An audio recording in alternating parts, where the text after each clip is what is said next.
Welcome to EconTalk, part of the Library of Economics and Liberty. I'm your host, Russ Roberts of Stanford University's Hoover Institution. Our website is econtalk.org, where you can subscribe, comment on this podcast, and find links and other information related to today's conversation. You'll also find our archives where you can listen to every episode we've ever done going back to 2006. Our email address is mail@econtalk.org. We'd love to hear from you. Today is September 9th, 2019, and my guest is Andrew McAfee of MIT, where he is the co-director of the Initiative on the Digital Economy. This is his second appearance on EconTalk. He was part of a panel with Megan McArdle and Leo Haney on the future of work, which aired in June of 2014. His latest book is More from Less, the surprising story of how we learn to prosper using fewer resources and what happens next. Andrew, welcome back to EconTalk. Russ, it's always a pleasure. Thanks for having me. The main theme of your book is a mouthful of word, dematerialization. It's not the prettiest word, but it's a really important phenomenon. What is it? Yeah, and we probably need to hire a good PR firm to find a better word and a shorter word for the phenomenon. But can I back up and explain how I became aware of it and what led to this book? Mm-hmm. You know, like you, I spend a decent amount of time on Twitter, and it's where I get a lot of leads and pretty good ideas. And I was idly scrolling around, I think in 2015 or 2016, and I came across a tweet about an article called The Return of Nature, How Technology Liberates the Environment. And I had to click on that. I do technology for a living. And it led me to an essay by Jesse Ausubel, who has been a guest on your show as well. Talking about that article. And instead of some happy, clappy, vague thing about technology and Mother Earth, Jesse is, like you know, is a very, very rigorous guy, and he loves to count things. And what this essay was really about was him making the case that year by year in America, we were using fewer molecules, less material. Our economy was dematerializing, was the word that he kept using. And it's kind of a striking point. And I didn't honestly believe it at first, because I walked around with this really unquestioned assumption that as an economy grows, you know, America's economy has been growing at this relatively steady exponential clip for a long time now. And as a population grows, you know, we have to use more stuff to build that ever-growing economy. You know, and I would have said, yeah, of course we use more steel, more after year after year, more cement, more paper, more timber, more energy, you know, duh. And what Jesse was saying was, no, not anymore. Something changed, and our consumption of a lot of the most important molecules or materials in an economy had plateaued and was now generally trending downward. And I'm like, what? That just doesn't work with my understanding of growth or business or economics or anything. And so I read the essay very, very carefully, and then I started to double check his sources. And he did a great job of pointing to all of his sources, and I reached out to him, and he was lovely about replying. And I thought, oh my heavens, he's right. And if anything, he's being too circumspect about this phenomenon. This is at least as big a deal as he's talking about, and it deserves an explanation. It deserves a full explanation or accounting about how this pretty profound change happened in our economies and our societies, and I think most fundamentally in our relationship with the planet that we all live on. And just to take a similar piece of good news, it's not just that the proportion of poverty of the world's citizens and the proportion of people who are poor has fallen. There are actually fewer poor people. And that's an extraordinary achievement in a world where there's a lot more people. And it's your point, and Ausubel's point, is that it's not just we're using fewer dollars, less volume per dollar of GDP. That would be an achievement. That'd be impressive. Right. That's productivity, and we maybe we kind of expect that. Yeah, but it's absolutely less, and that is a stunning achievement, and it's not well known. And that's why I decided to write a book about it. And you bring up this fundamental point, which I also included in the book, that it's not just that the percentage of people around the world living in dire poverty has decreased. The absolute number of people living in dire poverty around the world has decreased.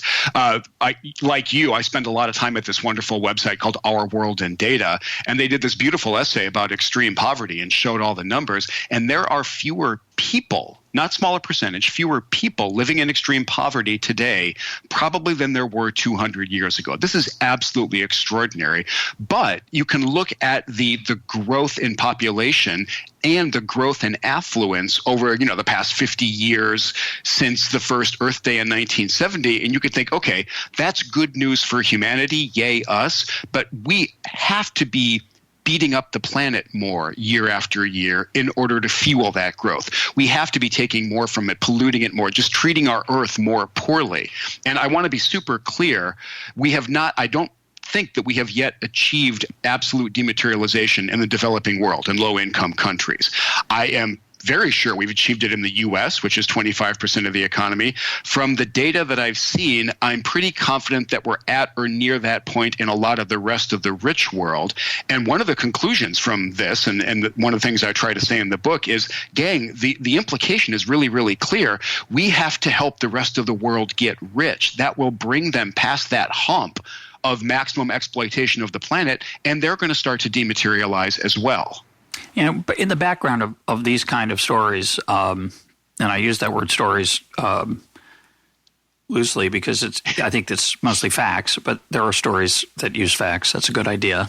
There are fantasies, that's right. But there are other stories. Like we human beings love narratives. We need to tell a story, but let's make it a story that lines up with the evidence, with the facts. What I love about this story, both pieces of it that we've started talking about, the use of resources and the fall in absolute poverty, is it reminds people something that is not intuitive, which is the world is not always zero-sum. There are places where the world is zero-sum. Yeah.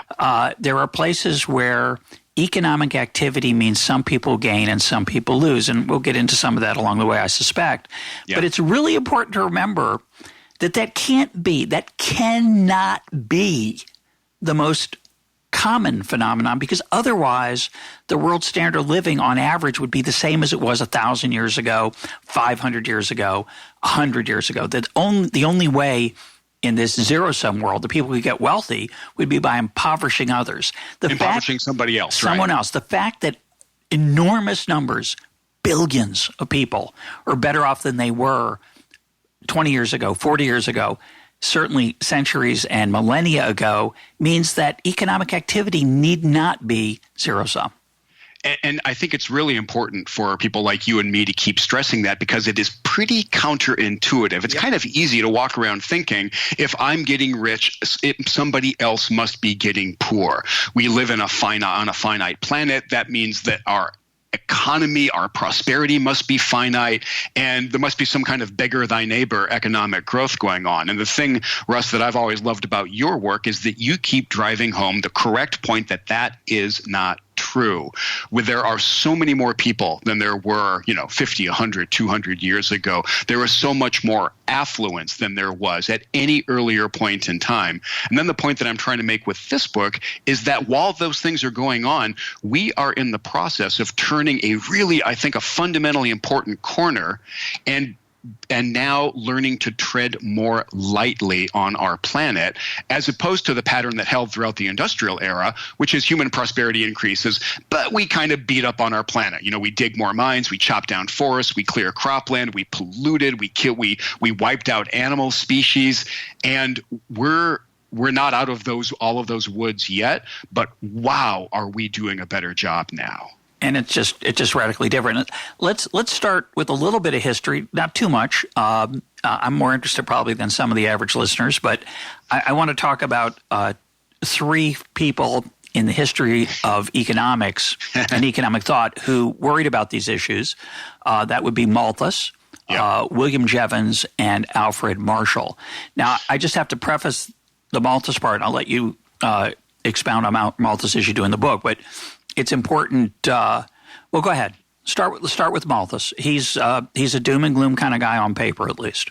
Yeah, he's the original doom and gloom kind of guy, right? Because he wrote this essay right at the end of the 18th century where he essentially said, guys, I've done the math, and most of us are going to starve and there's nothing we can do about it. And the point he was making was that if you don't put any checks on it, human populations tend to grow exponentially. 2 people, 4 people, 8 people, 16 people. And then Malthus stated, without a lot of supporting evidence, but he stated that our ability to grow food did not increase exponentially. It only increased linearly, 2, 3, 4, 5, 6. And he said, guys, do the math. That does not look very good for us. And he brought up this term. He called it vibrations or oscillations. And he said the way this has worked and the way it's going to continue to work is that population goes up, and then we exhaust our ability to take more from the land, more food, more whatever.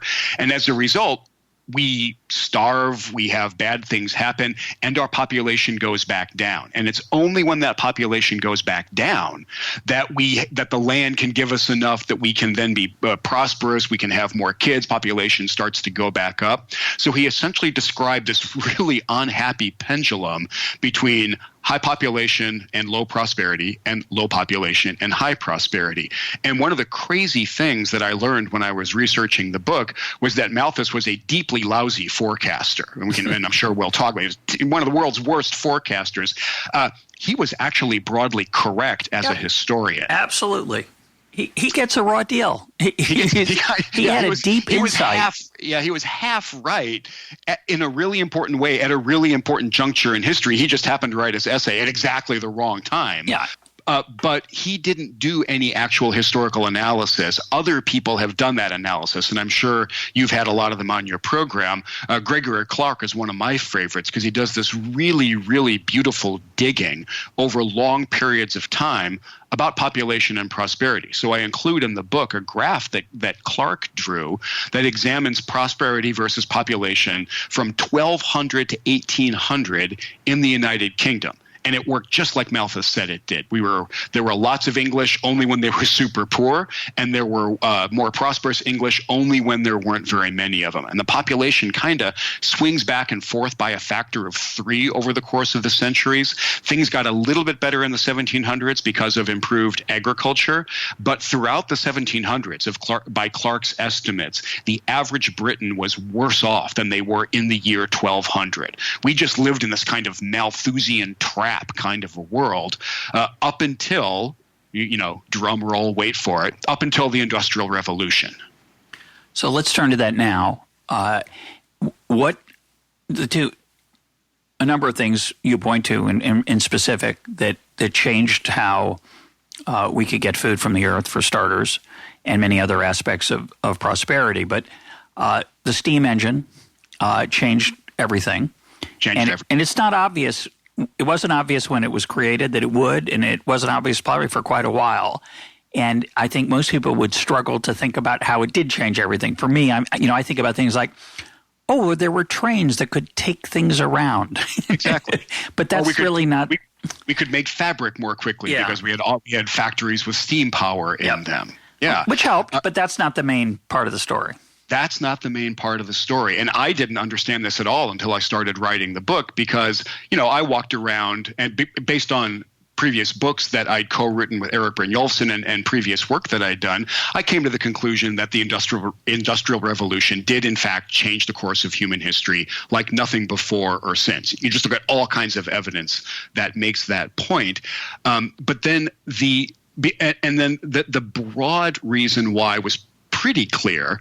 It's that up until then, the only energy sources we could draw on were our muscles of domesticated animals, wind power, and falling water to drive a water wheel.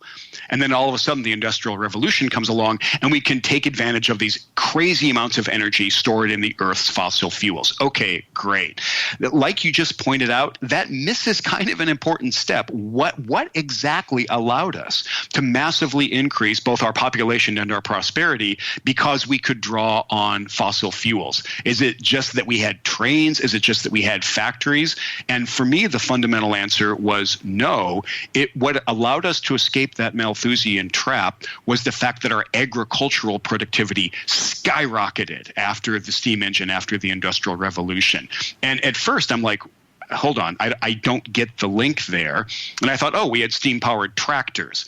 And it turns out people built a couple of them. They were terrible because they're extraordinarily heavy, and English farms, like all farms, are really muddy places. So that wasn't it. One of the most fascinating things that I learned when writing this book was that the Industrial Revolution is an agricultural story in large part because of fertilizer, because of things like sodium nitrate in the deserts of Chile, guano bird droppings off the coast of South America, bone deposits all over the world. And what the Industrial Revolution actually did was allow us to build steamships that would go down, grab that fertilizer, bring it back, put it in an English factory that turned it into really powerful fertilizer, move that factory via a steam-powered train out to the farms, and then when you fertilize a farm properly, it turns out the productivity of that farm skyrockets, and you essentially get out of the trap that Malthus identifies. You can actually feed exponentially increasing numbers of people, and you can feed them a better diet over time. This, to me, was kind of an aha moment as I was researching and writing the book. Yeah, and the presumption would have been, and I think it is in the minds of most of us, that if you're going to have 7 billion people, most of the Earth's surface is going to have to be devoted to agriculture, and so much of it isn't suitable. It's either ocean or it's mountain, or it's too rocky to farm, and we'd push everything to feed the world's people. We would have to push everything into agriculture, and of course that's the opposite's been the case. Yeah, and again, in particular, in the rich world where we have lots of technology, we have very strong institutions so that nobody can come in and just take your farm away from you. And we have a lot of competition so that farmers really want to economize on land rent and fertilizer and stuff like that. A crazy thing has been going on. And I've got a graph in the book that shows this, I think, very, very clearly. The tonnage of total crops produced in America keeps going up. We're an agricultural powerhouse. The total tonnage of American agriculture keeps going up while we use less fertilizer in total year after year, less water for agriculture year after year now.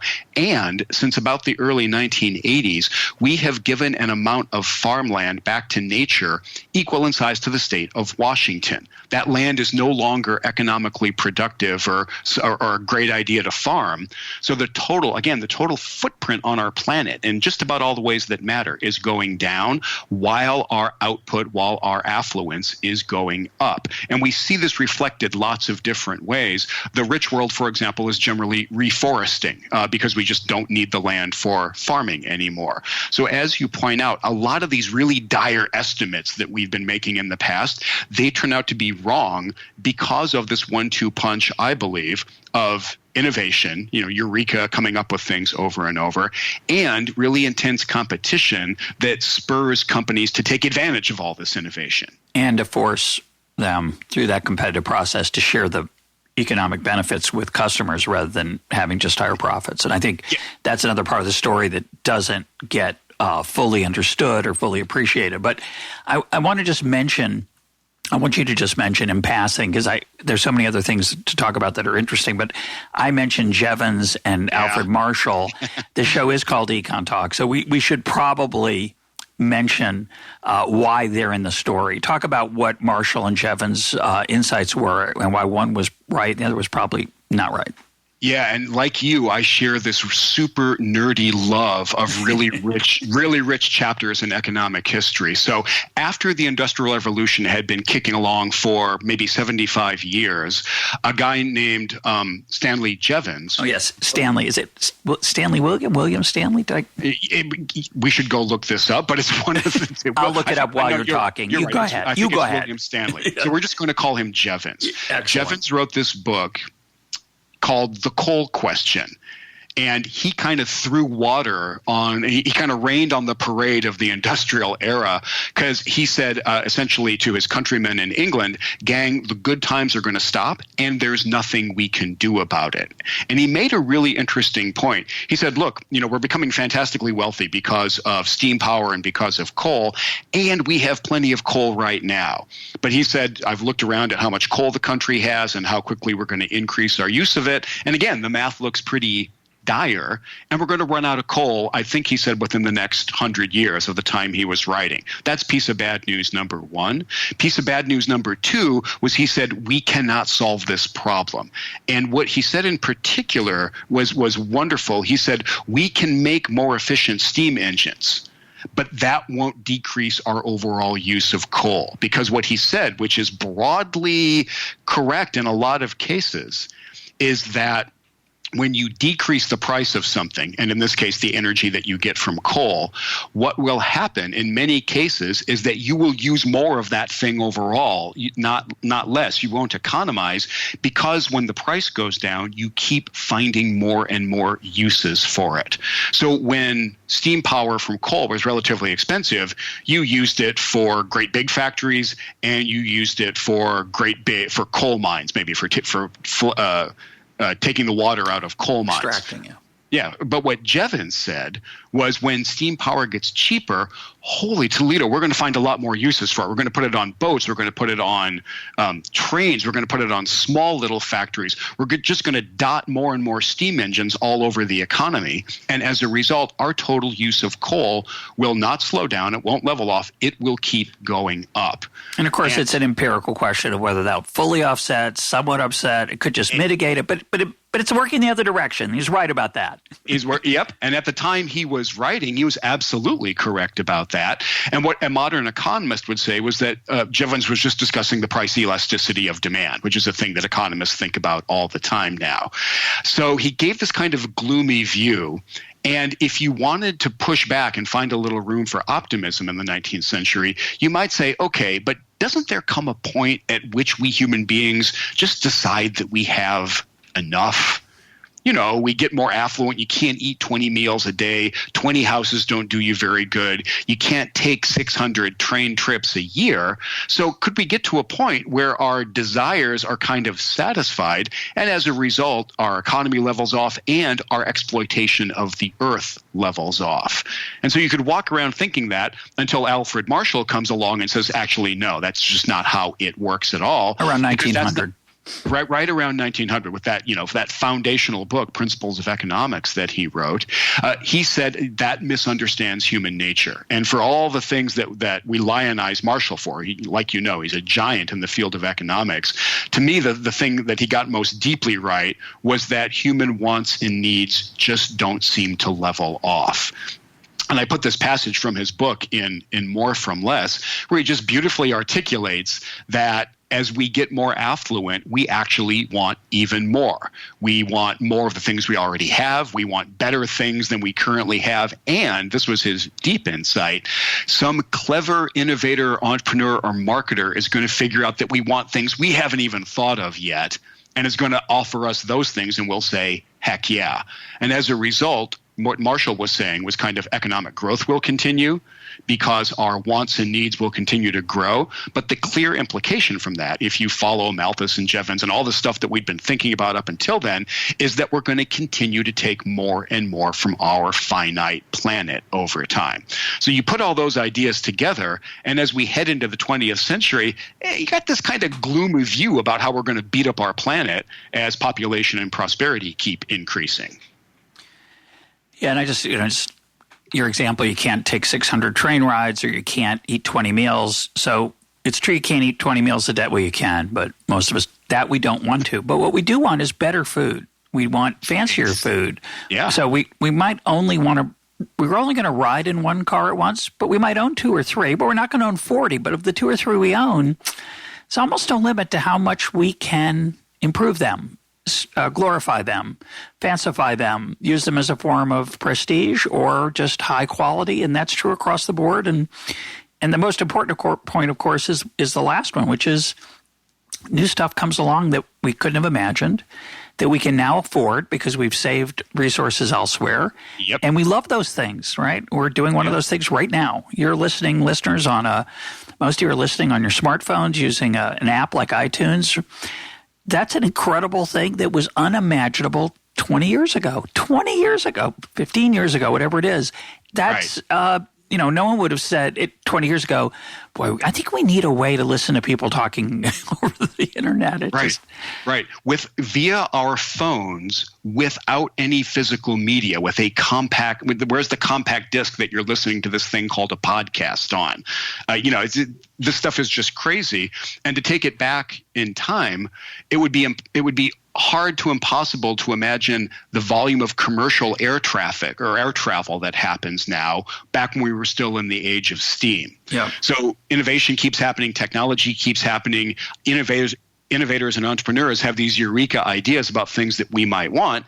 We keep growing the economy, we keep growing our prosperity, but the assumption has always been we keep taking more resources. We keep treating our earth more and more poorly as we go about satisfying all these wants and needs. And eventually, this beautiful, this treadmill, not beautiful, this treadmill of obsessive consumption will end up, first of all, it'll come to an end because we're going to run out of stuff. And secondly, it'll have dire consequences for all other aspects of our life. The skies will continue to get darker from pollution and as we try to enjoy all this consumption. Yep. And one of the things I did for this book was go back and read a lot of the most important, most popular books and articles written around the time of the first Earth Day in 1970, which was really the dawn of the environmental movement in America and around the world. And man, it was a gloomy time because people were laying out the argument that you just laid out. And you could look at America's use of resources over the course of the 20th century up until about 1970, and you have a lot of justification for that line of argument. Like, we're going to continue to use more and more, and this is going to come to a really bad end. Because I include in the book graphs of how much fertilizer we used year after year, how much metal, how much energy we used to drive an economy year by year from 1900 to 1970. The economy has this kind of, ski jump look to it. We grew very quickly, but so do all the graphs of our total resource use over that 70-year period. We just had this kind of, cookie monster, nom nom nom economy. We were just voracious about using up the earth. And it's really understandable why people would start blowing the whistle pretty hard around 1970 and saying, gang, we cannot keep doing this. I didn't realize this, but the picture Earthrise, the picture that we've all seen of that half Earth, that astonishingly beautiful half Earth, bright blue, wrapped in clouds, rising over the surface of the moon that was taken in 1968. People pointed out that's when the sense of the space age changed from what it means for all these rocks out there, rocks and stars in space, to what it means for this astonishing blue thing that we all live on. And that was one of the driving forces behind this day-long celebration or day-long festival in April of 1970 called Earth Day, which, though you and I are old enough to remember some of this stuff, a lot of people are too young to remember how big a deal the first Earth Day was, and the dominant thoughts of the environmental movement that grew up around it. And I have a few quotes from the book. I'm going to read a couple of them because they're I think actually I was going to say because they're entertaining. I think they're more than entertaining. I think they're very important to be aware of how people felt around this time. I might read let me read a few of them. Yeah, go. These are from various sources. Dr. S. Dillon Ripley, Secretary of the Smithsonian Institution, believes that in 25 years, somewhere between 75 and 80% of all the species of living animals will be extinct. These are all quotes from around the 1970s. Yeah. Here's another from Pete Gunter, a professor. Demographers agree almost unanimously on the following grim timetable. By 1975, widespread famines will begin in India. These will spread by 1990 to include all of India, Pakistan, China, and the Near East. Africa by the year 2000 or conceivably sooner. South and Central America will exist under famine conditions, and by the year 2000, 30 years from now, the entire world, with the exception of Western Europe, North America, and Australia, will be in famine. That turned out to be wrong. By Life magazine, and that's kind of a serious understatement on your part, right? Yeah, two more. Life magazine. By 1985, air pollution will have reduced the amount of sunlight reaching Earth by 1/2. And finally, Nobel Prize winner George Wald estimated, quote, around the 1970, civilization will end within 15 or 30 years unless immediate action is taken against problems facing mankind. And that's enough of the quotes. I want to make it clear for my listeners who are worried about climate change. You are too, and we're going to come to that. Yes, please. The point of this is not to say that all pessimism is foolish. Right. But it's close to that, at least for me, that a lot of pessimism is misplaced or foolish. And what's fascinating is I think we have some insight now about which flavors of pessimism are misplaced and which ones are not. So if we look at those thoughts around the time of Earth Day and the things that the first wave of the environmental movement was concerned about, I think they were kind of 2 for 4, because as I looked at it, they seemed to be making 4 points over and over again.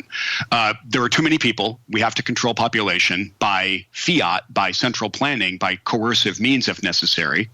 That's number one. Number two, because of growing populations, we're going to run out of resources. And whether those resources are metals or minerals or cropland or whatever, we're flat going to run out. Number three was we have to stop polluting the planet. And that came up in at least one of your quotes. And number four, we are driving animals to the brink of extinction or to the point of extinction, and we need to stop doing that. So as I look at those four things, and they were said in all different combinations, the reason I say that the first wave of the environmental movement was 2 for 4 was they were right about pollution. And Russ, I know you and I both love market mechanisms, and we're huge fans of decentralized market-based economies, but one thing I try to say in the book repeatedly is it's way too naive to think that markets are going to deal with pollution on their own. That's chapter 2 of your Econ 101 textbook. We need to intervene to drive down pollution levels. And so the environmental movement, I think, was deeply correct about that. And we've been successful. That's something people really underestimate. Pollution in the U.S. in almost all areas that you or I would care about is a small fraction of what it was in 1970. And then the other thing that the environmentalists pointed out to us is we should stop killing our fellow species. And so hearkening back to the conservation movement and then the environmental movement, we took species that were at the brink of extinction. And I'll talk about the U.S. because that's where I know the evidence best. There was some, the black bear, the Canada goose, the white-tailed deer, the beaver, these animals that we just think of as with us and sometimes pests in suburban environments, we had almost wiped them out because our populations were so hungry for protein. As we had wiped out other species, which you were very explicit about, that this is a big problem. It's not like, all of a sudden we've got this problem in 1970. Yeah. No, we killed off a bunch of stuff. We killed off the passenger pigeon. We flat wiped that thing out. It was an incredibly abundant bird in North America. There are none of them anymore. We came within a whisker of wiping out all the bison in North America. So what the conservation movement and then the environmental movement said that was so important was we need to stop polluting and we have to put measures in place so we don't wipe out other species. The market will pollute if we let it, and the market wants all the inputs. And let's not make those animals an input to the market anymore. The things that they were wrong about were the pollution, the population crisis, and the resource crisis. And the story of why they were so wrong about that is, I think, just a deeply instructive story. So let's turn to that. Before we do, though, I want you to summarize the range of dematerialization that's taken place early in the book. You have a number of charts that show, what I would call a delinking from GDP, or the economic activity would be the right way to say it. The charts are GDP, not per capita, very important. Total right. GDP, the total dollar value of economic activity, until about 1970, rises in lockstep, more or less, with resource use. Suddenly, it looks, sometime around 1970, there's a decoupling, a delinking, where either resource usage grows much more slowly than economic activity, or actually declines as economic activity continues to rise ever higher. So give us a flavor of some of the measures of resource use that you're talking about that show that those trends. And one of the ways that I built on Jesse Ausubel's work and the work of his colleagues was to take some of the graphs that he drew and add that all-important line to it of the size of the overall economy. Because when you do that, now you can draw graphs instead of 1900 to 1970, you can draw them from 1900 to about 2015.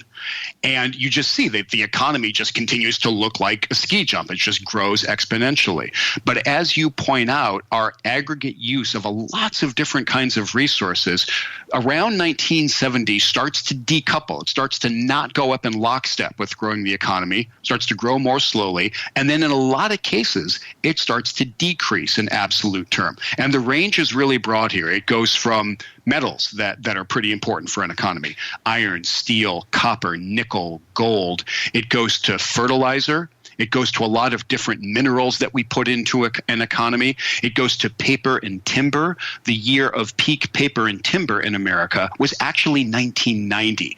And we're using, I think, between 30% and almost half less of those things than we were in 1990. To me, one of the most shocking graphs that I drew and that I included was total energy use in the country over that period of time.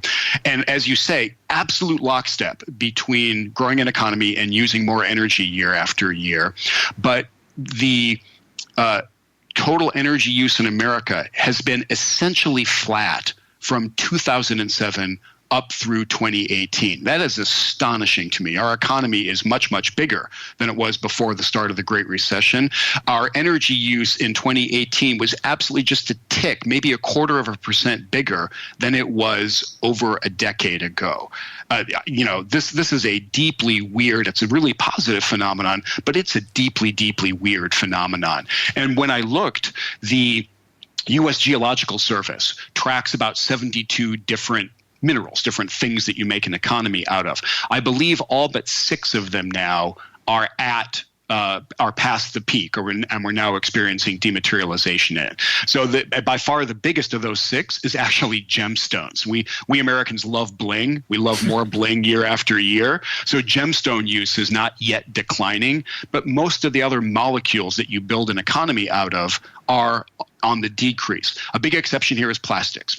Plastics are incredibly useful for a lot of things, but plastic consumption used to be growing more quickly than GDP, than the overall economy. Now it's growing less quickly. I think we're going to hit peak plastic in the U.S. before too long. So this peak thing is really important to understand clearly, because in the early days of EconTalk, I got a lot of emails from people who wanted me to talk about peak oil.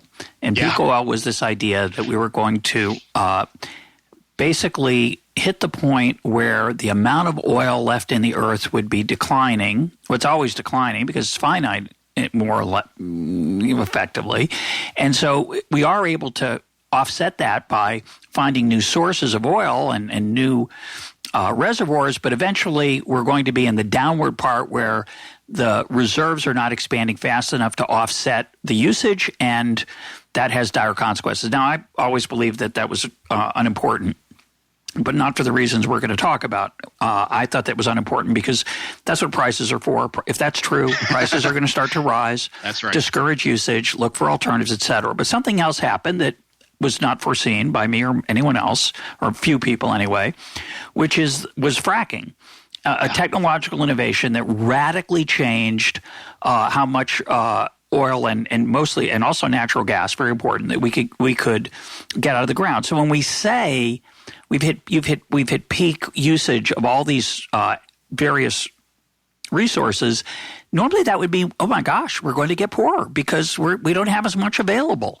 There's not as much being used. So therefore, the interesting part of this, just to make it clear, because it's a little subtle, is that the peak, as you point out in the book, comes from a change in demand, not a change in supply and availability, which means we can use less of these things and have a higher standard of material well-being. That's absolutely right. And like you say, it's kind of a subtle point, but peak oil is this wonderful exhibit A for this phenomenon.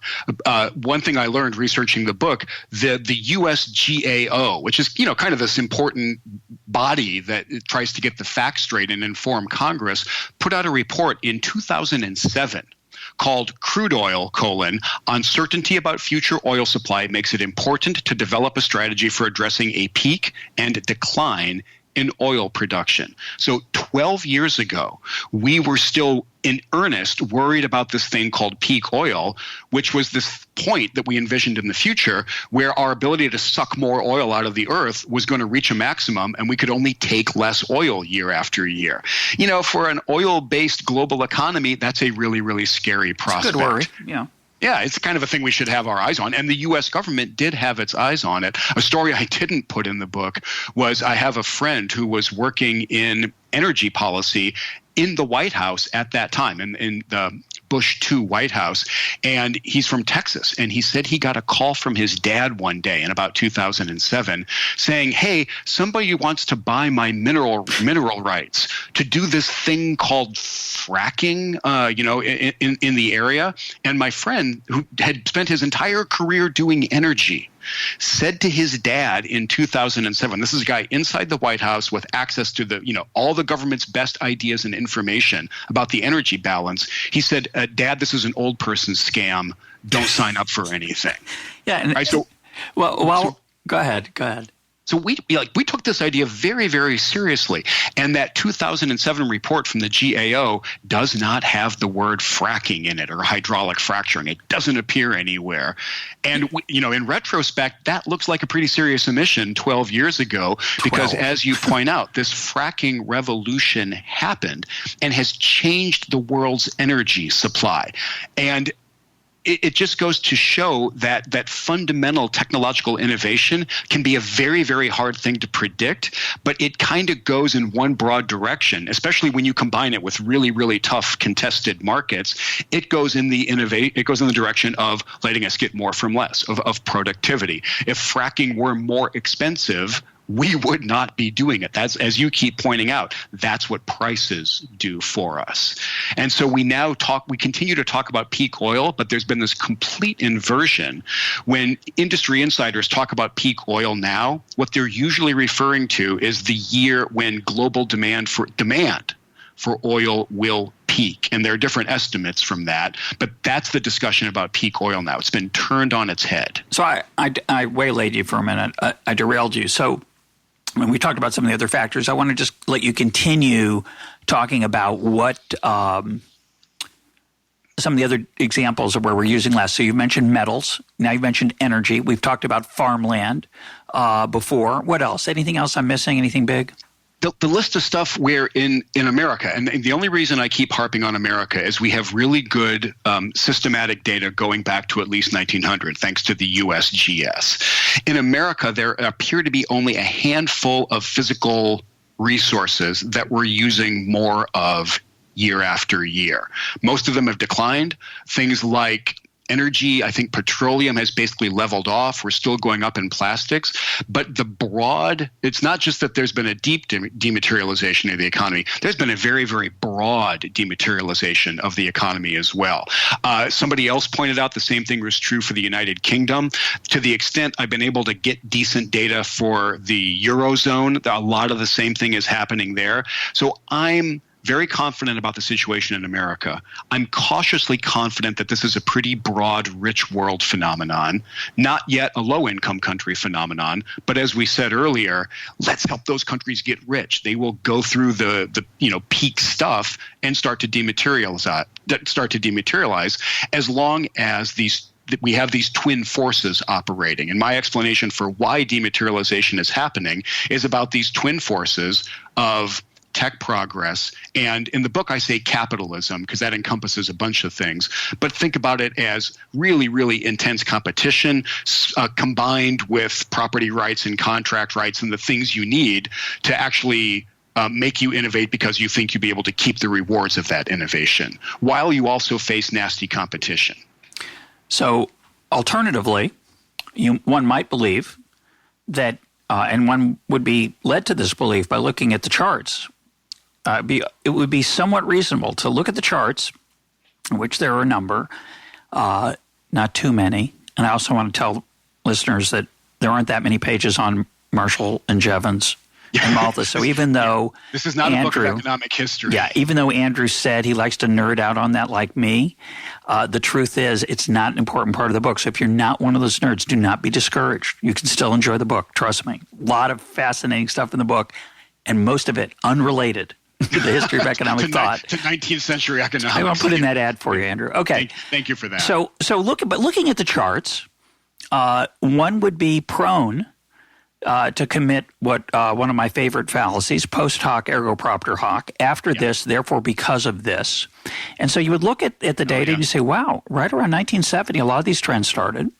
I have to add, by the way, that according to many economists, the 1970s were our most prosperous time. I think those people are wrong, as listeners are very, very well aware. But you could look at this and say something changed in the 1970s, certainly with respect to this resource usage, economic activity connection. And obviously that's cultural. Earth Day came along and changed the way people looked at the world. And if you're an activist or an environmentalist, it's certainly a plausible argument. It seems to be it is supported by the crude, looking at the data. Right. And you point out, which I'm just going to give this list here, and then I'll let you expound on it. You said there were really four recommendations from Earth Day that going forward, which you call CRIB, C-R-I-B, C, consume less, R, recycle, I, impose limits, B, go back, B, back to the land. Right. And so those four ideas, which a number of people embraced in varying degrees, varying numbers of people embraced in varying degrees. Some people did go back to the land. Lots of people began recycling and continue to recycle to this day. I have a son who calls himself a minimalist. It's a little bit of an illusion. He's not really living in a loincloth with a fire in a cave, which is, I think, the real minimalism. But he tries to consume less, doesn't like to have multiple things if he thinks he doesn't need them, and so on. All these things are part of our culture, and some of them did come from Earth Day. And you could argue, and that's what saved or is going to save our environment. Why are they wrong? You think they're wrong? Yeah, and I think they're demonstrably wrong. So I point out this crib strategy. If we want resource use to go down, if we want to save our planet from ourselves, we have to voluntarily decide to consume less. That's the C. We have to recycle. That's the R. We have to impose limits on pollution, on animals, on our own consumption. That's population too. Population, absolutely. And B, we have to walk away from this technologically sophisticated economy that we've built, which is eating up the planet. Poisoning us and eating up the planet, and go back to the land. So that's the crib strategy. Let's quickly look at each of the four of those. Have we as a people, and I'll talk about America, have we voluntarily decided to consume less? Man, you look at the economic growth statistics, it is really hard to make that case.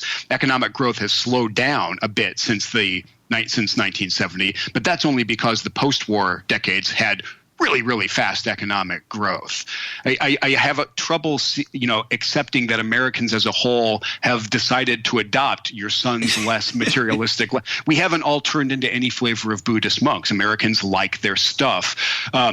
Russ, like you know, every serious book that talks about America has to include a de Tocqueville quote. So one of mine is he points out how fond Americans are of their material comforts and their things. We haven't turned our back on that. Yep. So I really don't think that you can make the case that we as a society have decided to consume less, even with really recent phenomena like minimalism and Marie Kondo and stuff like that. Correct. We have recycled. Recycling is kind of a big business in America, but it's important to be clear, recycling is a different phenomenon than dematerialization. Dematerialization is about total demand for things like plastics and paper and metals. Recycling is about how we produce those metals and paper and plastics. We produce them by recycling in many cases. The point I want to make is that no matter how much recycling is going on, total demand for those things is going down. So recycling is a different phenomenon than dematerialization. We did impose limits, as we talked about earlier. We imposed really important limits on taking animals, hunting them, putting them on the market, and fishing. Changed fishing rights. Yep, and on pollution, on befouling our planet. And those have been just crown jewels of policy and of the environmental movement. However, most of the world did not impose any real limits on, how many materials, how much stuff could a company use as it makes a car or a piece of furniture or a house or something. I'm really not aware of the materials use board in America that sets hard limits on how many bricks you can have in your house. I just don't think that thing exists. There have been a couple exceptions, and energy efficiency mandates for appliances. You can make an argument that those have done some good, but in general, we did not centrally plan the materials use of our economy. It's just not a thing that we did in almost every place around the world. We did. One country did impose limits on population growth. It was China with the one-child policy. It was a policy failure. It was a moral catastrophe. And there was a paper by these Chinese demographers that I put in the book. They compared the one-child policy to the Cultural Revolution and the Great Leap Forward, these two horrific convulsions in Chinese society in the 20th century. And this group of authors said, the one-child policy will have longer lasting worse effects than either of those two things. And it turns out that the one-child policy was deeply unnecessary because Chinese population growth was already slowing down by a lot when they put it in place. So the one time we did impose limits on population, just an absolute just failure at every level that you want to think about. And then finally, did we go back to the land? A few of us did. And there was this movement, and Stuart Brand, who's one of my heroes, was part of that movement with the Whole Earth catalog to say, look, if you want to turn your back on advanced society, you probably want to learn how to plant crops and dig a well and, chink up the holes in your log cabin. It will help you go do that. There was a back to the land movement. It was small. It didn't last very long. And when you look at that compared to the rise in urbanization, there's just absolutely no comparison. So the crib strategies were not really the strategies that we followed. So before I forget, I just want to mention two things in passing, and then I want to move on to some examples of how technology and what you call capitalism made a difference. First, we should mention the name Julian Simon. He hasn't been mentioned yet. Amen. I'm sad that he is no longer with us. I would have loved to have interviewed him for EconTalk. I'd love to hear that. And he wrote some extraordinary books where he basically professed great optimism about the ability of human beings to solve problems using the one thing that is not scarce, which is our creativity. And so I just – obviously, you and I are both his heirs in many ways. And again, like with Stuart Brand, I'm a complete Julian Simon fanboy. And the second thing I want to mention, I'm just going to mention this because I think it's important to put it on the table. I sometimes get accused of being an anarchist. I'm not an anarchist. I do not believe – when I say I'm a capitalist or a free marketer, I don't believe in no government or government shouldn't do anything or we should have anarchy or anarcho-capitalism. I'm totally happy with government enforcement of property rights, police, national defense. I understand that they'll make a lot of mistakes in those areas, but I think they're fine. And if I had to pick the one top-down thing that government does pretty well, it is pollution control. Yeah. Although it often chooses an ineffective way of doing that, but it's still, the net effect's still very positive. Having said that, I do want to point out that many of the trends in cleaner air were started well before Earth Day, well before the Clean Air Act, and well before the Environmental Protection Agency was started. And there's a lot of interesting things to ask about why we haven't done even better and whether there are some underlying bottom-up forces that are partly, if not totally, responsible for some of the improvement. And finally, we can also talk about a different top-down solution to these problems of externalities and spillovers, which is the courts and torts and damages. And we've gone to a very different model, which is a top-down regulatory specifying often what technology should be used, which like scrubbers in the case of energy plants. So it's a little more complicated, but I hear you, and certainly I also want to bend over backwards to say this is not a bad thing. Mostly a good thing.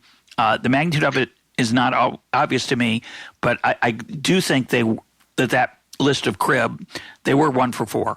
Imposing limits was basically a good idea. I find it surprising how little of it shows up in the data. Fascinating, yeah.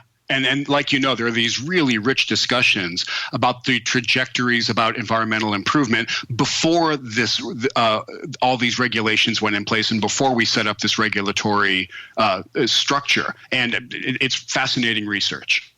Okay, but let's move to the capitalism technology example. And I want to give I want you to talk about two examples from the book and one that you've alluded to that's not in the book, which is we're having this conversation over the internet. Generally, no CDs are going to be pressed for it. There are people who used to listen to EconTalk on CDs because internet was expensive. Because you've been around a long time. Yeah, I go back to the Stone Age. The Neanderthal man was often using these primitive devices. But you think about what an incredible thing it is, and I've thought about this recently. I'm trying to clean up my house a little bit. I have a few hundred CDs. I don't even know if I'm going to keep even just let them sit there. I mean, they're garbage. Unfortunately, I haven't put a CD in a CD player in years. I just disconnected my VCR and Blu-ray player. What would I hook them back up? Like I have a whole bunch of VCR tapes and DVDs. I haven't watched them in years. I watch everything over the net. And you think about how all that stuff that used to be produced now is in the form of electrons. It's an amazing thing. It's an amazing thing, and it adds up. And when you look at all the devices that have collapsed into your smartphone. That was one of them. Go ahead. Tell them. Tell us. One of the things that I found that I put in the book was this wonderful article by a retired newsman in Buffalo. And he loves to go around garage sales and just look for historical artifacts in Buffalo. He bought a stack of old Buffalo News newspapers from the 90s. And he found a Radio Shack ad from, I believe, 1991. And he said, you know what's interesting about this ad? There are 15 gizmo-type items on it, he said. 13 of them have vanished into the phone that you carry with you in your pocket all the time now. And they're a tape recorder and a camcorder and a film camera and an answering machine and a radio and a clock and a clock radio. And he just made this point brilliantly that holy Toledo, that smartphone that we all carry around is this sterling example of dematerialization. The pile of stuff that it has replaced is not a small pile of stuff, is not a light pile of stuff. And I put some of this up on Twitter, and somebody wrote back with this great research that they've done. And they said that pile of stuff was also really, really energy hungry. Your clock radio was weirdly energy hungry. So this is just this amazing triumph of us treading more lightly on the planet. And people get upset about the number of smartphones that have been made and they wind up in landfill. Yes, that is true. We've made a lot of smartphones. Some of them wind up as trash in landfill. The counterfactual, what universe would we be in without the smartphone? That's the key question. And that universe would be using a lot more stuff. And you add to the list compass, camera, barometer, altimeter, accelerometer, GPS. They're all in my smartphone. Certainly atlases, CDs. And I have one for you that you didn't make your list. Radio Shack. Gone. Yeah, exactly. And so not only is there not a brick and mortar Radio Shack, yes, there's a brick and mortar somewhere else holding stuff, but not displaying it. The Radio Shack was a combination of display place and inventory control. We've kept the inventory. Right. That's in a giant Amazon warehouse or it's built into the phone. But the display part, we don't need it anymore. Think of all the catalogs they used to print. There still are catalogs, but they're dying. But not as many. And you can still buy a pack of 10K quarter watt resistors. You just buy it from a place like Amazon. I'm pretty sure the total number of molecules involved in getting that pack of resistors to you via Amazon is a lot smaller than if you went to Radio Shack to go buy that thing.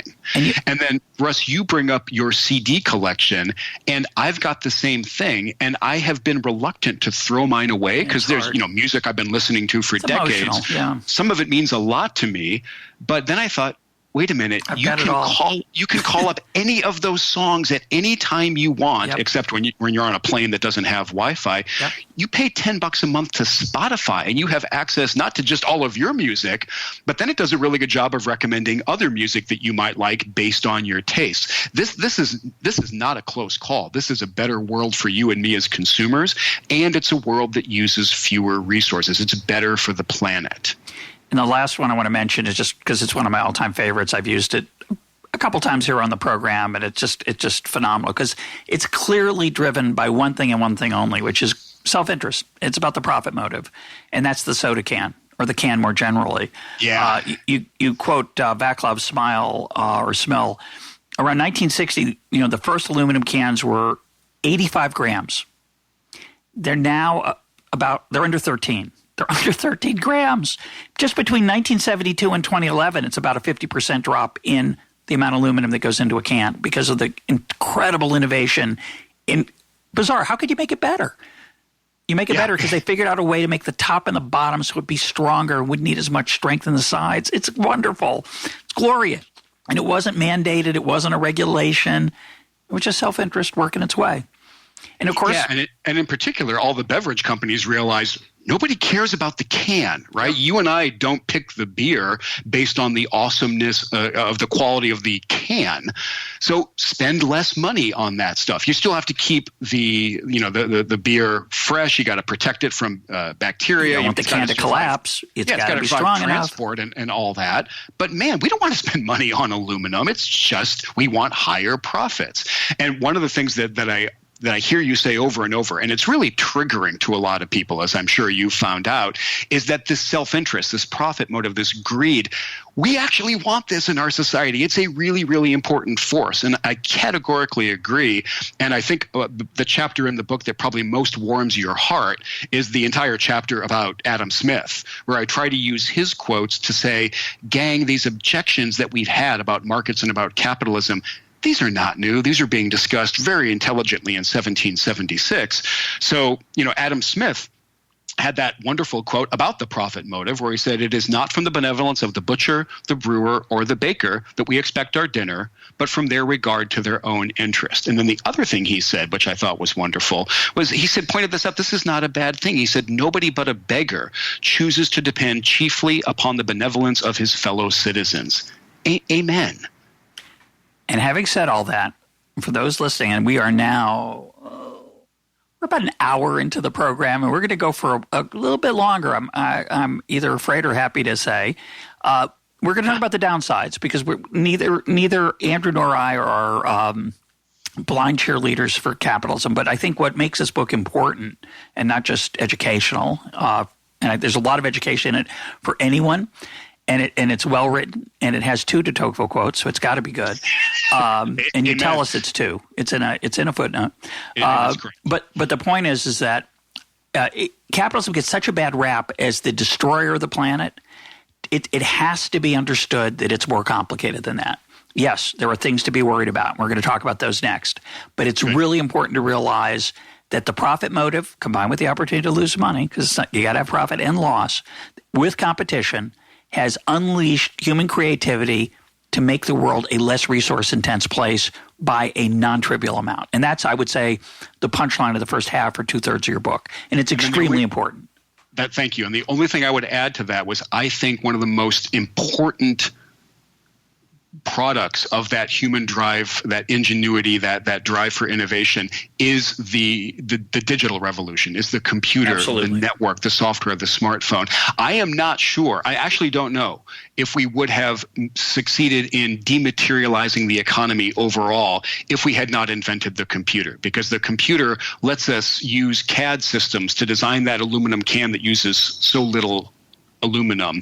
The smartphone allows us to collapse all that stuff down. We would not have the fracking revolution without really, really powerful computers. So, Russ, I study technology, and I see technology hiding under every rock. I really see a lot of technology happening to allow this dematerialization, combined with these forces of profit and loss and competition that you talk about.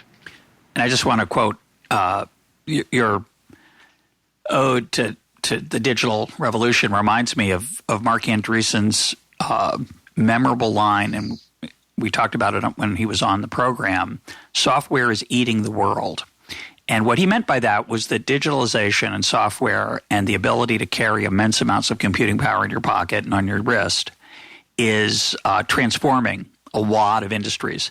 But the irony is, the paradox, whatever you want to call it, is that it's uneating the world by your measure. It's what's so beautiful. The world's doing better. The world's got, there's more of it left over. It's the world's thriving in many ways.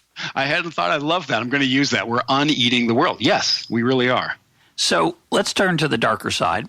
And I want to start with climate change, which you spend a large part of the book talking about, both the seriousness of it and the prospects for dealing with it. It's very much in the news. It's very much, I think, in the cultural air right now. And despite the fact that we have reversed a lot of threatened populations through top-down mechanisms and some bottom-up ones, you talk about various conservation efforts through nonprofits like Trout Unlimited and Pheasants Forever. However, a lot of the salvation of these species came through the Endangered Species Act, which brought a lot of costs. But for those of us who care about animals, it's been a wonderful thing. And yet, despite all that, the current cultural concern is deeply despairing about, despite all your optimism, despite all these improvements we've been whooping and cheering about for the last hour, a lot of people think we're just about to head over this enormous waterfall of disaster. Sure, things maybe they're a little bit better now, but capitalism and all this economic growth and all this consumption is destroying habitat. We're going to lose an enormous number of species, and we're going to burn up the earth, and we're all going to die. So, what are your thoughts? Climate change is real, and it's bad, and the range of bad is somewhere between bad and catastrophically bad. And they gave the Nobel Prize last year to Bill Nordhaus. Has he been on your program? He has not. That would be many economists worried about climate change have been. Yep. And Marty Weitzman wrote who wrote a beautiful paper very much in line with Nordhaus. And the point these guys are making is that there is a broad range of possible scenarios over the course of the 20th century with climate change. The worst of those outcomes is catastrophically bad for us and our planet. And there's a high enough probability associated with those catastrophes that we need to act now. I love that way of thinking because I think it's rigorous and it gives me a clear way to think about that. So let's acknowledge that we have this planetary issue going on, and let's also acknowledge we are not doing a very good job of dealing with it right now. And my great frustration is that I think we have something close to a silver bullet in our policy toolkit and our economics toolkit. We have one extremely helpful and powerful tool in our technology toolkit, and we're not using either of them. The incredibly powerful near silver bullet in the policy or the economics toolkit is a revenue neutral carbon tax, or if you're more a fan of cap and trade, stuff like that. It's using pricing and using market mechanisms to convince companies to turn away from high carbon sources of making all of their stuff. Russ, this is a thing that I know you say variants of this all the time. Businesses will run from increased costs like gazelle run when they smell a lion. They will. It's amazing how quickly they will change. I wish I'd said that. It's a good line. How they'll change their behavior. What cap and trade or a carbon tax, revenue neutral carbon tax do is they just make this flavor of pollution more expensive, and businesses will react to that. Then we can slowly ramp up the level of the tax over time to give them time to adjust. Some of the economists that you've had on have thought through these things very, very deeply. This would be the Econ 101 no-brainer thing to do, and we're not doing it at any kind of actual scale around the world.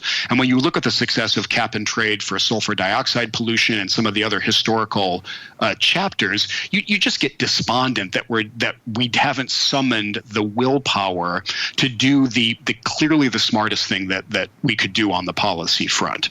On the technology side, nuclear power has this terrible reputation, and its reputation is actually apparently getting worse over time instead of better. And we can understand, Fukushima was scary. Chernobyl was really scary. We had 3 Mile Island in the United States. However, and I get skeeved out by nuclear power, quite frankly, because I grew up with Godzilla movies and things like that. Russ, I think you and I both believe you always have to look at the evidence to check your intuition. When I looked at the evidence, my intuition about nuclear power was dead flat wrong. Nuclear power, by almost all the measures that I've seen, is the safest kind of power that we generate. Death rates, accident rates, pollution rates are quite low with nuclear power. We get obsessed with how we're going to handle the waste from nuclear power. Meanwhile, the pollution from coal plants around the world kills, I'm pretty sure it's hundreds of thousands of people every year. We're just misallocating our attention like crazy. We have one energy source right now that is clean, super clean, scalable, safe, and not intermittent. Solar and wind don't work all the time because it gets dark and it doesn't get windy all the time. So we have a technology that has these properties, and instead we're finding reasons to turn away from it. And as much as I give credit to that first wave of the environmental movement for their victories, they're on the wrong side of this one, and I think it's a damn shame. Yeah, and you're not alone in saying that. A number of environmentalists have bravely spoken in support of nuclear power, and it's there's a huge emotional issue there, and I think we probably need to rename it, call it something else that doesn't associate it with the scary aspects of nuclear weapons. But it's too bad that it is off the table, and of course I think it's wide. I think. Tell me if I'm wrong. I'm sure you know. It's widely used in France, where for some reason widely. It's okay, and it's doing fine there. That's correct, right? Absolutely. France and Sweden, I believe. I know France does. I believe Sweden either gets a majority or a near majority of its electrical power from nuclear. So we have country level examples of how to do this. But a lot of the green plans these days don't include nuclear, and I think it's just a category mistake. We have activists taking boats to conferences to call attention to the situation of global warming. That's probably a really good PR stunt. Russ, we are not going back to the age of sail. That is not a thing that's going to happen, unless we have a world war that takes us back to that tech period. I want to mention I'm talking with Andrew McAfee of MIT, and I want to thank Plantronics for providing his headset, the Blackwire 5220. Now, a lot of your book deals with capitalism writ large, which you want to defend, and critiques socialism. And you point out that those are both hard to define.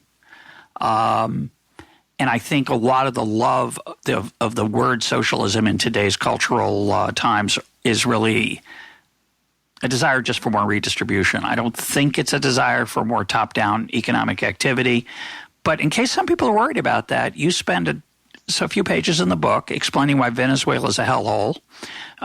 And I want you to at least tell something of the story of the Soviet whaling tragedy for anybody who might want to romanticize governments that purport to be in favor of the people writ large using a top-down solution. Yeah, I spend a decent amount of time in the book just going chapter and verse through the situation in Venezuela because it was just this super clean experiment, not in social democracy, not in Nordic-style welfare state. Those are capitalist countries. I try to make the point very strongly.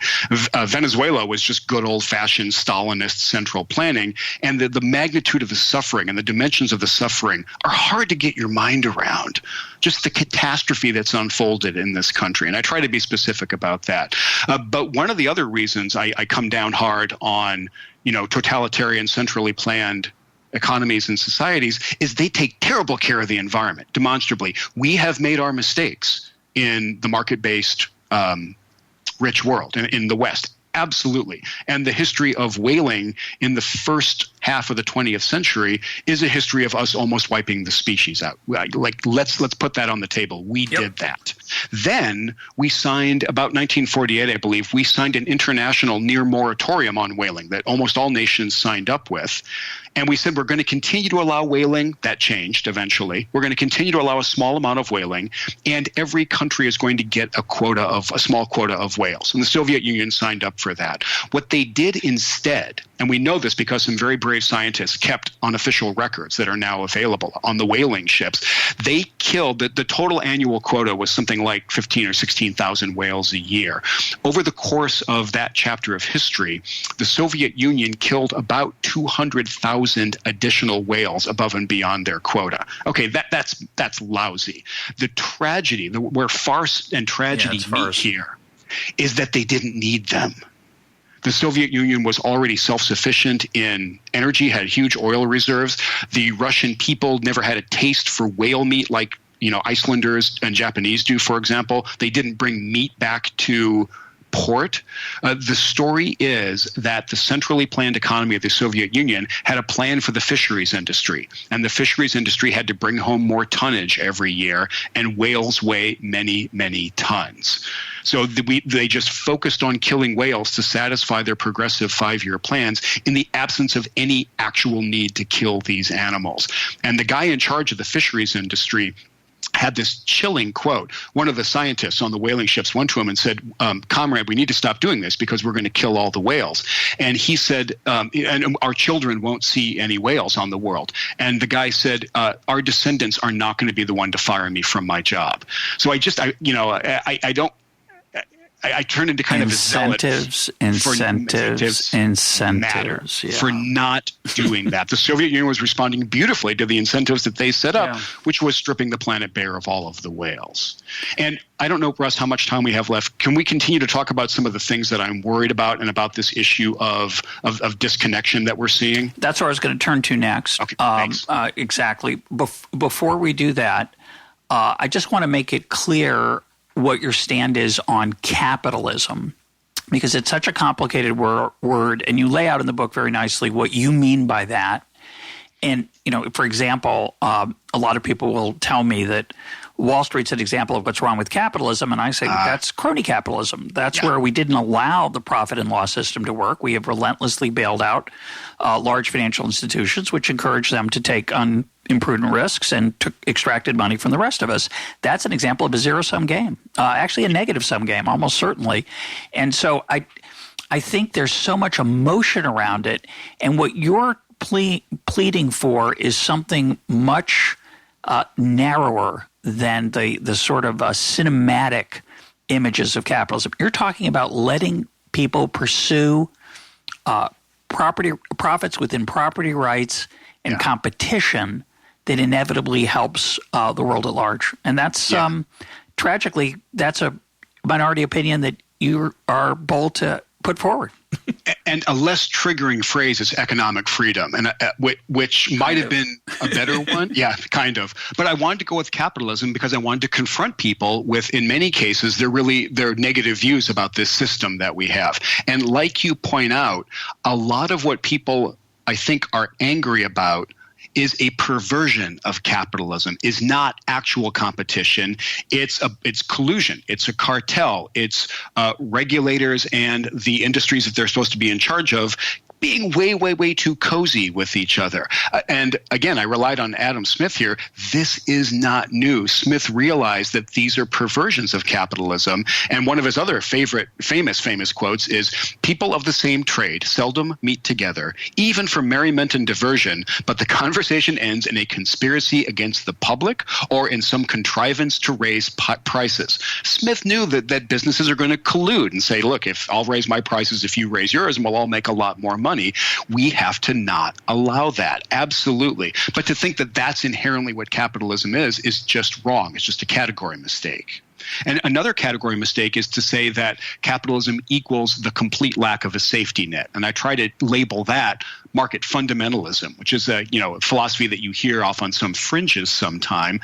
Sweden has free markets, very strong property rights, free-flowing prices. It's a capitalist system with a very different social safety net than America has. These are both capitalist countries.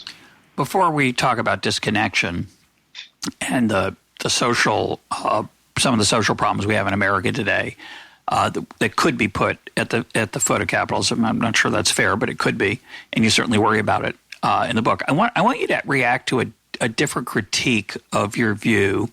So one critique of your view we've talked a lot about, which is capitalism's terrible. It leads to spoiling the planet, et cetera. And you've showed actually, it's the main force that's preserving the planet at this point. There were times when it was true. You conceded. You're not you're not a blind cheerleader. You understand and explain very clearly that there were times when that critique was relevant. This just isn't one of them right now. In fact, the opposite. It's the thing that's going to save us. And the reason I wrote this book is I do think we're at this really, really fundamental, heartening turning point where we moved away from the habit of the industrial era, which is we grew our economies. And we had this cookie monster, nom nom, voracious appetite for the world's resources. We still want to grow our economies, but we have now finally figured out how to do that while taking less year after year from the planet. I am absolutely a cheerleader for that turning point. But I want to raise a different critique that you hear, and it's a vague one, and I don't like it, but I'd like to hear what your take on it is, which is, it's a different version of the market fundamentalism. It's not not Ayn Rand, it's Milton Friedman. Milton Friedman thought markets could solve everything, government was awful, markets are great, and there's a critique, which I view as a straw man critique, and I don't think, but that's my view. There's a critique that says, this obsession with markets and decentralization and bottom up, that's naive and it's dangerous. It's led to this lack of policy response to all these social problems because people keep saying, the market will solve it. What's your reaction to that? Russ, I think the reason you and I cheerlead so hard for markets is that they are the things that have been shown to generate prosperity, to improve the material conditions of life for people. And we keep on ignoring that or misreading history or getting it wrong. And it's really important to offer that corrective out there. The difference between an economy that grows at a somewhat healthy clip and an economy that grows at a healthy clip, over time, that becomes a huge difference in the lives of people. I forget who said it, but you've heard this wonderful quote. The difference between 2% and 3% is not 1%, it's 50%. And so when you have exponential growth that's a little bit higher that adds up over time, the aggregate improvements in human prosperity are big, big, big. And you and I both believe that decentralized, bottom-up, economically free societies are demonstrably better at generating that prosperity. Now, let's be clear. There are challenges. We can't let markets do whatever they want. You have to rein them in. You have to intervene effectively. Yes, most of economics these days is the study of market failures, not market awesomeness. Great. Let's stipulate that, but let's start the conversation by saying markets are what generate prosperity for people. I laughed. I chuckled in the background there when you said the difference between 2% and 3% is not 1%, meaning 1 percentage point, which it is. It is 1 percentage point different, but it's a 50% change, which means it leads to, over time, an enormous improvement.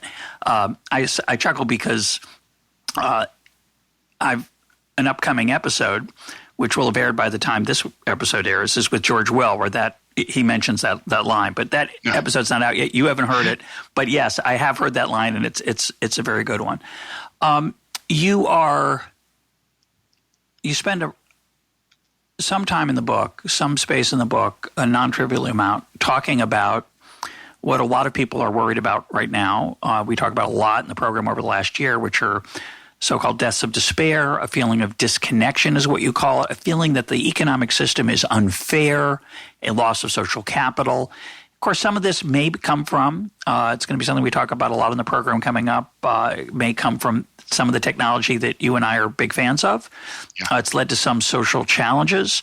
Tyler Cowen in a recent episode defended technology in that space, in that way. But a lot of people are worried about this, and they're worried about the economic change that comes from what you call concentration, the concentration not just of in size of certain enterprises like Google and Facebook, but also the geographical concentration of economic activity in cities that has left more rural areas and small towns really struggling. So what are your thoughts on that? What do you think we should be doing? And go ahead.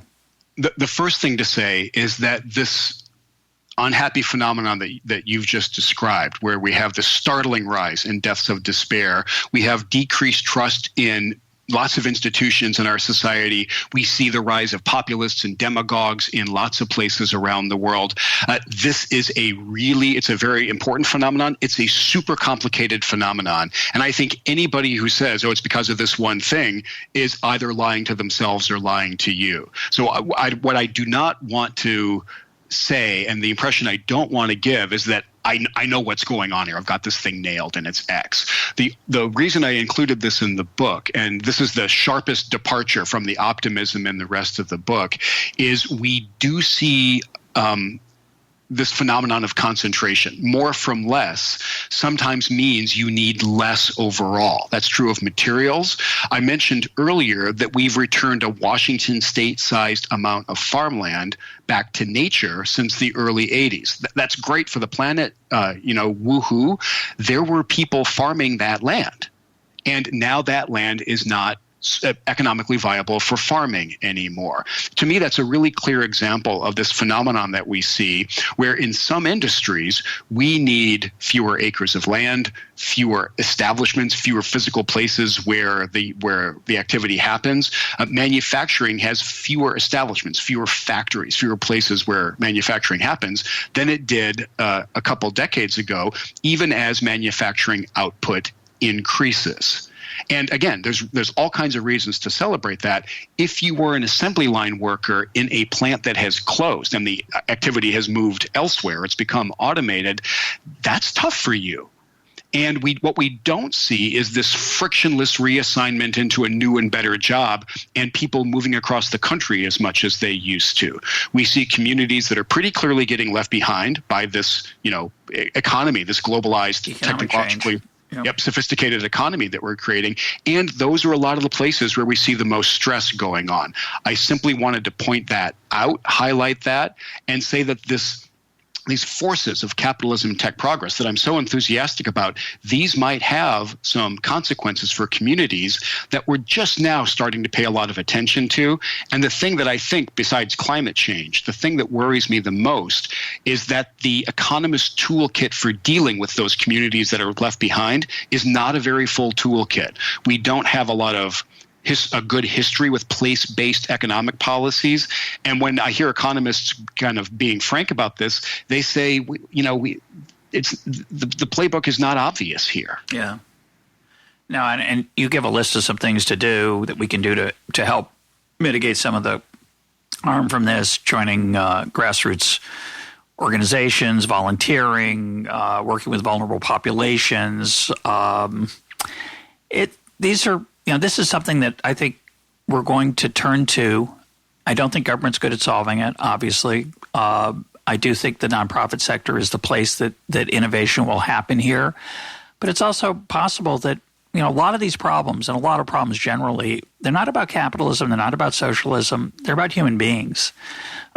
We are who we are. We have a nature that is social and primitive and hardwired into our DNA. And some of these changes we're not going to cope with them well. And I don't think we have coped with them well. Whether we'll cope with them better going forward, I think we will. So in that sense, I'm an optimist that cultural change will help us cope with these things, but maybe not so much. No, this is an important point because these changes have a couple characteristics, right? They're rapid. And some of these are threatening to your sense of identity or your way of life or the way things have always been. When the factory closes, when the farm is just not economically viable anymore, that is a blow not just to your bank account. And Russ, I share your general optimism. I think if we put our minds to it as a people, we could make real progress here, but we're not putting our minds to it in a profound way yet. And the classic policy toolkit is not nearly as full as it is for some other big issues like climate change. I think we have the policy toolkit. We're just not using it very well. For this disconnection, for this feeling of alienation and communities getting left behind, I don't think our toolkit is as good. That's not any grounds for hopelessness, but we should just be aware of that. Yeah, and it's not just economists, obviously. It's not like the sociologists have the arrows in their quiver either. But good point. I guess the other thing to think about, and I don't want to push this too far, but you point out, and I don't think this is pointed out often enough. A few people mention it, but when we talk about the 1% or cronyism, what we're really talking about there is a sense of unfairness, a sense of being exploited. And some of that, I think, is true, as I alluded to earlier. I think we've coddled a number of sectors of the economy, finance being one, education's another, by the way. You and I both benefited tremendously for that, which I wish hadn't happened. Been enormous subsidies to our industry. So there's a handful of places that really have exploited the public at large without much as of a return that you might hope for, and often not much of a return at all.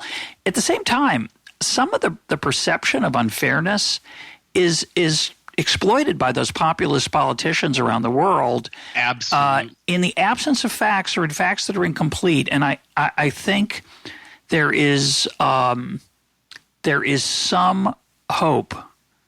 I'm going to reject this view. I was going to say there's some hope that we can do better by being more objective or providing more data or whatever it might be. The truth is that as you alluded to in passing, the whole informational landscape is so in shambles that the thought that we're going to solve a social problem by producing better information about it through some kind of literacy strategy. I mean, I'm doing it. But it's quixotic. We have to face that, right? I'm trying to put out a bunch of videos that make it clear, in my view, that the standard of living story is more complicated, whether the median worker has done better or not. But the truth is, it's I'm spitting in a very big wind there. But any thoughts on that? Absolutely. You mentioned earlier that human nature is such a powerful force. And one important aspect of human nature is that we have perceptions of fairness and unfairness and feelings of getting a good deal or a raw deal. And for some good reasons, a lot of people these days, even in prosperous countries like America, feel like they're getting a raw deal when no bankers go to jail as a result of it. In the wake of the entire Great Recession, but lots of people have their homes foreclosed on. That really contributes to a feeling of unfairness. And those perceptions get stoked by brilliant demagogues and populists and authoritarians. This stuff is just catnip. It gives them a great deal to work with to convince people that this group over here is responsible for your problems. It's the Chinese, it's Wall Street, it's the Mexicans, it's whatever that is causing your deal to become a bad deal. And dealing with those perceptions is absolutely essential. And Russ, like you learn, over and over again, unfortunately, you will never displace a feeling with a fact. But so we had better figure out how to do better at this rhetorical battle of what's going on and what does a brighter future look like, because the nostalgia that we're seeing from different authoritarian leaders, and if we can just go back to a coal-based economy, we'll all get our jobs back. And it's just absolutely ludicrous. And I think that there are challenges, there are problems associated with this economic inequality that we have. I think an even bigger problem is the perception of unfairness, regardless of the realities, the perception of unfairness that a lot of people have. I contrast where we are now with where we were in the mid and late 1990s, when inequality was also skyrocketing, but people's ways of life weren't being as disrupted as they are now. The workers at different income levels are pretty clearly seeing things get better for them over time, and the perception just was different back then. So I think that this disconnection, the stagnation that we're seeing, these perceptions are what we really need to be tackling, rather than trying to give a huge haircut to rich people because economic inequality is the only thing that matters. And once we solve that, everything will be okay. I wish I believed that. Yeah, there's a temptation to think that, and this is the economist's temptation. Maybe that might be a good title for a book, The Economist's Temptation, that all... I kind of like that. Yeah, it's not bad. All social problems are material. And so, just like it's the economy stupid, it's money stupid. If we just give everybody more money, we'll solve all these problems. Now, I'm not a big fan of redistribution, but I would say that even if you are a fan of it, I think it's naive to believe that it's going to solve these problems of identity, belonging, mattering, feeling dignity, autonomy, and agency that some economic change has disrupted. And listeners know I'm a big fan of making it easier for people to move and changing the way we regulate land use in our cities to make it easier for people to go to where the jobs are. And that'd be good for the environment also. I absolutely, I think that's right. My guest today has been Andrew McAfee. His book is More from Less. Andrew, thanks for being part of EconTalk. Russ, this has been a blast. Thank you.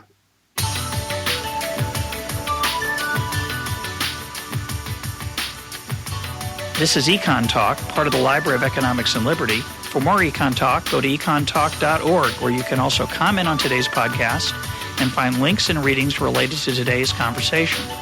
The sound engineer for EconTalk is Rich Goyette. I'm your host, Russ Roberts. Thanks for listening. Talk to you on Monday.